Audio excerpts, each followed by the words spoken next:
Doctor बीना चतुर्वेदी की आवाज़ में उनके कहानी संग्रह संसार चक्र से सुकून के फूल कहानी सुनिए।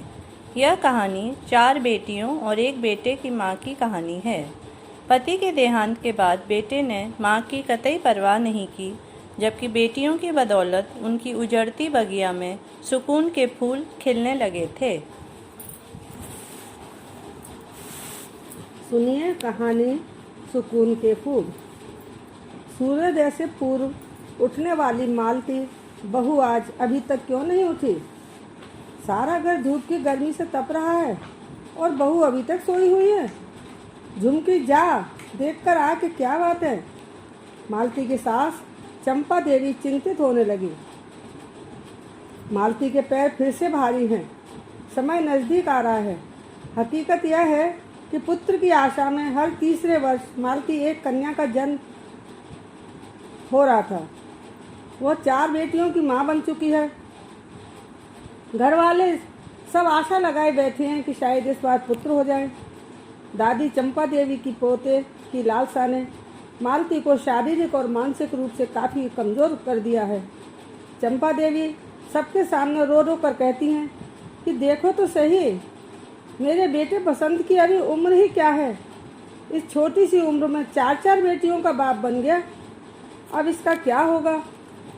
डॉक्टरों ने मालती को साफ शब्दों में सलाह दी कि उसकी शारीरिक स्थिति ठीक नहीं है, कमजोरी बहुत आ गई है, अतः उसे और बच्चा पैदा करने का विचार एकदम त्याग देना चाहिए। मगर सासू माँ की जिद के आगे बहू बेटा की नहीं चल सकी। चंपा देवी का कहना है कि पुत्र के बिना माँ बाप का उद्धार कैसे होगा, वंश परंपरा कैसे चलेगी। खैर, ईश्वर ने सुनी और इस बार पुत्र रत्न की प्राप्ति हो गई। मालती देवी मरते मरते बची। घर में खुशियों की वर्षा होने लगी। मोहल्ले भर में मिठाइयाँ बांटी गईं। घर में प्रसन्नता थी और उधर अस्पताल में मालती की हालत बिगड़ती जा रही थी। डॉक्टरों के अथक प्रयास से किसी तरह उसकी ज़िंदगी तो बच गई, मगर वह पूरी तरह से टूट गई थी। 4 बहनों का लाडला भाई सोमेश बहुत लाड प्यार से बड़ा हो रहा था। संसार की सभी सुख सुविधाएं उसे आगे से आगे प्रदान की जाती थी। वह स्वयं को शहंशाह से कम नहीं समझता था। लाड प्यार ने उसे बर्बाद कर दिया था। पढ़ने लिखने में उसका मन कम ही लगता था। बड़ी बहनों के दबाव के कारण किसी तरह से उसकी पढ़ाई तो हो सकी। दादी चंपा देवी स्वर्ग सिधार गई। धीरे धीरे एक एक करके 4 बहनों की शादी हो गई। वे अपने अपने ससुराल चली गई। सोमेश की शादी के लिए भी रिश्ते आने लगे थे।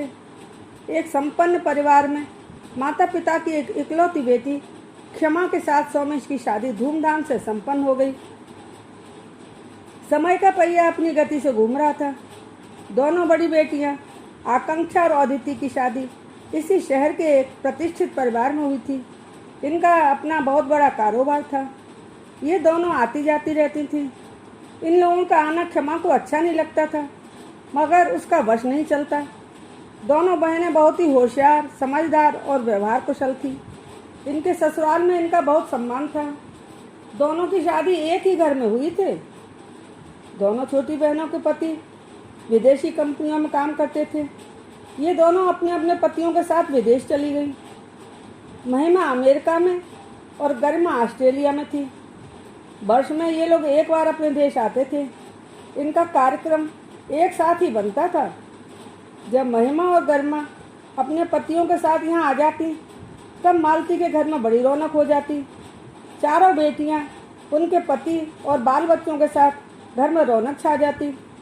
अपने वंश वृक्ष को फलता फूलता लहलहाता हुआ देखकर मालती माँ और पिता बसंत के आनंद का ठिकाना नहीं रहता। सोमेश एक बहुराष्ट्रीय कंपनी बंगलौर में काम कर रहा था। 5 बच्चों के माता पिता होते हुए भी दोनों को अकेले ही रहना पड़ रहा था। हम इसे आज के युग की विडंबना ही कह सकते हैं। बुढ़ापे में माता पिता अकेले ही रहने के लिए मजबूर हैं। दोनों एक दूसरे का सहारा बनकर रहते हैं। जब दोनों में से एक को भगवान अपने पास बुला लेते हैं, तब दूसरे की स्थिति शोचनीय हो जाना स्वाभाविक ही रहती है। बसंत और मालती देवी के साथ ऐसा ही हुआ। एक दिन प्रातःकाल बसंत घूमकर वापस आ रहे थे। रास्ते में उन्हें जोर का हार्ट अटैक आया और उन्हें संभलने का मौका भी नहीं मिला। झटके के साथ जमीन पर गिर पड़े उनके साथ प्रतिदिन घूमने वाले साथियों ने तुरंत ही डॉक्टर को फ़ोन करके वहीं पर बुला लिया, मगर डॉक्टर ने उन्हें मृत घोषित कर दिया। घर पर उनकी पत्नी मालती देवी चाय नाश्ता तैयार किए उनका इंतजार कर रही थी और मन ही मन सोच रही थी, आज तो बहुत देर कर दी, लगता है अपने संगी साथियों के साथ ज़्यादा गपशप करने में लग गए या फिर मंदिर चल गए। खैर कोई बात नहीं, आते ही होंगे। लेकिन यह क्या, घर पर आए एक परिचित लड़के ने सूचना दी कि अंकल जी नहीं रहे, उन्हें जोर का हार्ट अटैक आया था। डॉक्टर को तुरंत ही बुला लिया था, मगर भगवान को कुछ और ही मंजूर था। आप उनका इंतजार कर रही होंगी। अंकल जी को घर लाने की व्यवस्था हो रही है, आप धैर्य रखिए। किसी को सूचना देनी हो तो मुझे बता दीजिए, मैं फ़ोन कर दूंगा। मालती देवी इस दर्दनाक एवं असहनीय समाचार को अचानक सुनकर बेसुध होकर जमीन पर गिर पड़ी। उस लड़के ने पानी के छींटे मारकर किसी तरह से उन्हें होश में लाने की कोशिश की एवं उन्हें धैर्य दिलाया। मालती देवी ने अपनी बेटियों के फ़ोन नंबर उस लड़के को बताए और उससे कहा कि उनसे कहना कि वह लोग तुरंत ही घर आ जाएं। बसंत के मृत शरीर को शीघ्र ही घर पर लाया गया। पुत्र को भी बंगलौर सूचना दे दी गई। कुछ ही देर में मालती देवी की दोनों बड़ी बेटियां आकांक्षा और अदिति आ गईं। वह दोनों भी इस दर्दनाक समाचार को सुनकर बहुत ही घबराहट के कारण बेसुध सी हो गई थी। नज़दीकी रिश्तेदारों और गली मोहल्ले के लोगों की भीड़ इनके दरवाजे पर इकट्ठी हो गई। दोनों छोटी बेटियां महिमा और गरिमा विदेश में थीं, उन्हें भी सूचना दे दी गई, मगर अपने पिताजी के अंतिम दर्शन कर पाना उनके नसीब में नहीं था। बेटा और बहू पहली फ्लाइट से बंगलौर से आ गए।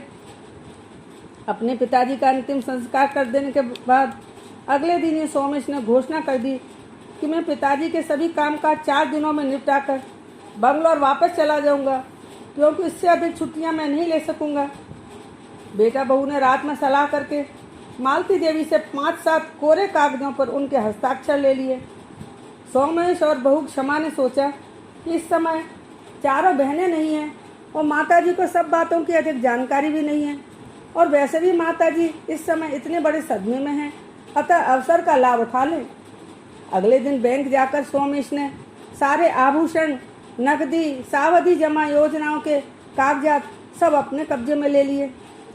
माँ से कहने लगा कि अब हमको यह मकान भी बेचना होगा, क्योंकि इतनी दूर से आना जाना उनके वश की बात नहीं है।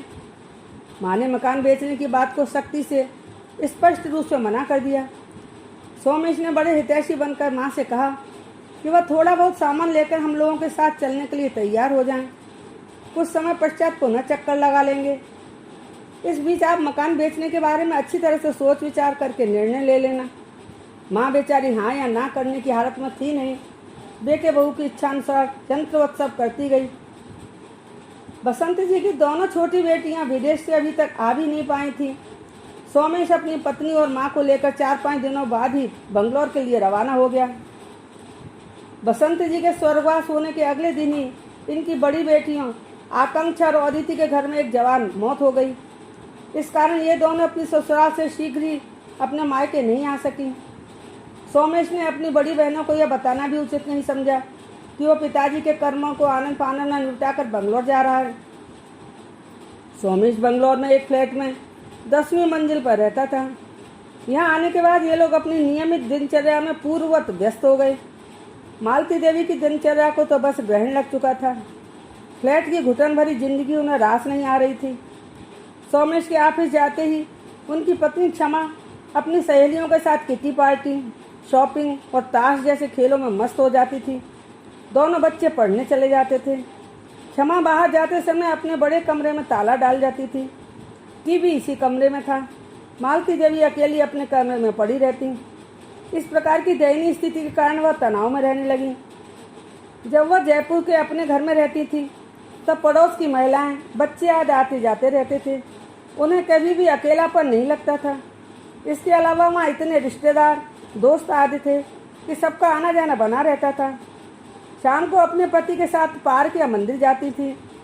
प्रत्येक रविवार को उनकी दोनों बेटियां आकांक्षा और अदिति अपने पति और बच्चों के साथ मिलने आती थी। सबका खाना पीना एक साथ होता, इससे घर में बड़ी रौनक हो जाती थी। यहाँ तो अकेले पड़े पड़े पहाड़ सा दिन काटना मालती जी को बहुत कष्टप्रद हो रहा था। रात को भी ढंग से नींद नहीं आती। बदला परिवेश, बदली परिस्थितियाँ और विपरीत माहौल में वह स्वयं को एडजस्ट नहीं कर पा रही थी। मालती देवी का स्वास्थ्य तो पहले ही अधिक अच्छा नहीं था। अब मानसिक तनाव के कारण वह स्वयं के काम में भी अपने आप को असमर्थ महसूस करने लगी। बेटा और बहू इनकी मानसिक स्थिति और गिरते स्वास्थ्य की ओर से पूर्णतः लापरवाह थे। उन लोगों की इनकी बिल्कुल भी चिंता नहीं थी। एक दिन मालती देवी ने मौका देखकर सौमेश से कहा कि वह जयपुर जाना चाहती हैं। घर को छोड़ इतना समय निकला गया, अब मुझे वहाँ ले चलो। यह सुनकर सौमेश टालम टोल और बहानेबाजी करने लगा। मालती देवी अपनी जिद पर अड़ गई, कहने लगी कि बस मुझे एक बार तो जाना ही है। मालती देवी की दोनों बड़ी बेटियां आकांक्षा और अदिति को अपनी माँ की चिंता हमेशा लगी रहती थी। वह आपस में बात करती कि माँ को बंगलोर गए लगभग 1 वर्ष हो गया, मगर आज तक उनका कोई समाचार नहीं मिला। सौमेश के पास अकेले में उनका मन भी नहीं लग रहा होगा।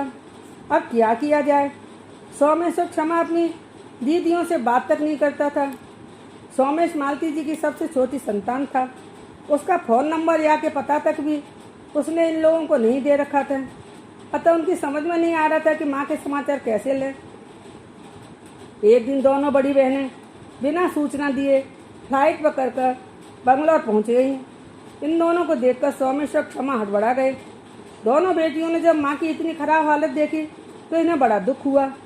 वह कहने लगी कि इतनी खुशमिजाज और कर्मठ हमारी माँ की इन लोगों ने कैसी हालत कर दी। सौमेश को फटकारते हुए कहने लगी कि माँ की ऐसी हालत हो जाने की खबर हम लोगों को क्यों नहीं दी। वह लोग इस बात का क्या जवाब देते? उन लोगों के लिए तो माँ एक टूटे फूटे फर्नीचर के समान ही थी, जो एक कोने में व्यर्थ ही पड़ा रहता है। माँ को देखकर दोनों बहनें समझ चुकी थी इन लोगों ने किस तरह से हमारी माँ की उपेक्षा कर रखी है। जिस बेटे की लालसा ने माँ को मौत के मुंह तक पहुँचा दिया था, आज उसी बेटे ने एक बार फिर से माँ को मौत के मुंह में धकेल दिया। आकांक्षा और अदिति ने सौमेश से साफ शब्दों में कह दिया कि अब किसी भी हालत में माँ तुम्हारे पास नहीं रहेंगी, हम माँ को अपने साथ ले जा रहे हैं। जब इन दोनों को पता लगा कि सौमेश और क्षमा दोनों ने मिलकर माँ की सभी धन दौलत और आभूषण आदि अपने कब्जे में कर रखे हैं, तब दोनों बहनों ने सौमेश और क्षमा को बहुत धमकाया और बुरा भला कहा, यहाँ तक कि कोर्ट में घसीटने की भी धमकी दे दी। इस तरह साम दाम दंड भेद की प्रक्रिया अपनाकर इन दोनों ने माँ के लिए एक बड़ी रकम की किश्त बंधवा ली। सौमेश और क्षमा दोनों दीदियों के चंग में बुरी तरह फंस चुके थे, अतः बेवश होकर उन्हें ऐसा करना पड़ा। जयपुर पहुंचकर दोनों बेटियों ने सर्वप्रथम माँ का इलाज भलीभांति करवाया। अपने शहर और अपने घर में पहुंचकर मालती देवी की शारीरिक स्थिति के साथ साथ उनकी मानसिक स्थिति में भी तेजी से सुधार होने लगा। दोनों बेटियों ने अपने घर के नज़दीक ही एक 1 रूम फ्लैट किराए पर अपनी माँ के लिए ले लिया और उनकी देखभाल करने के लिए एक नौकरानी रख दी। सुबह शाम ये दोनों बारी बारी से संभालती रहती। पिताजी के घर को किराए पर चढ़ा दिया। जयपुर आ जाने पर मालती देवी से मिलने के लिए सभी नाते रिश्तेदार आते रहते। दोनों बेटियां समय समय पर उन्हें घुमाने फिराने भी ले जाती। मालती देवी कई बार बैठे बैठे सोचने लगती कि पता नहीं कौन से बुरे ग्रह ने मुझे घेर लिया था, जो हर प्रकार की शारीरिक और मानसिक पीड़ा मुझे दे गए। कोई बात नहीं, जो बीत गया उसे भूल जाना ही ठीक है। आज बेटियों की बदौलत मेरी सूखती और उजड़ती हुई बगिया में फिर से सुकून के फूल खिलने लगे।